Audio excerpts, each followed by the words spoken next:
Good morning, maayong buntag sa tanan. For today's video is saon pagtanom sa turmeric. Mo ni atong area no.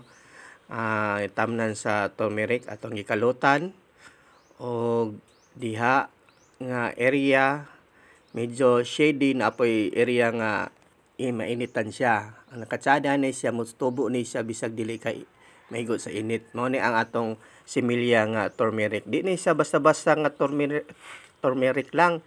Na uban mga turmeric na rada manumbos da plain. Kani nga turmeric gikan pa ni sa Bukidnon, no? Gi-supply diri sa atoa sa Camiguin. Mao ni siya hinahimong tea nga turmeric kanang orange sa color.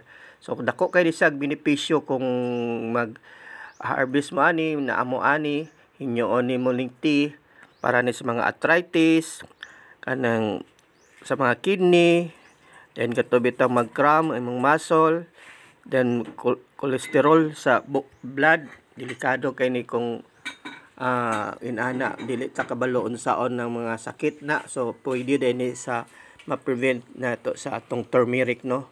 So ang atong paghimuon ani unsaon ni pagtanom kani siya pagtanom ani guys.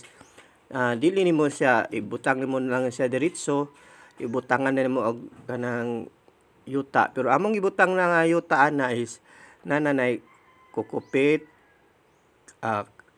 kaning rice hull 80, tais baka o vermicast and topsoil kay para gyud mo tambok gid siya maayo. So mo na siya ayo tabuni diretso, inanay na siya una gyapon sa luya ba nga pag tanom nimo ana dili ingon nga tabunan nimo ditso. Pagka mutungan na pod imo na pod siyang butangan na pod atong ay mong gihimo nga garden soil. So kani guys amo ning ginahimo karon kay kusog na kay ni sa market nato kaning turmeric, no, himuon ni powder. So naatay market ani diri sa Camiguin. So naatay mga partner po nato ani diri sa nagseminar man diri ang Green Minds. So mao ni usap po sila ga palit sa ato ang turmeric, no.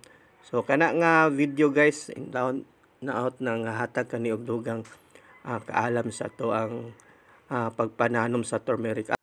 Salamat kay guys, no. So hinaut nakahatag dugang information na to. Salamat, bye bye.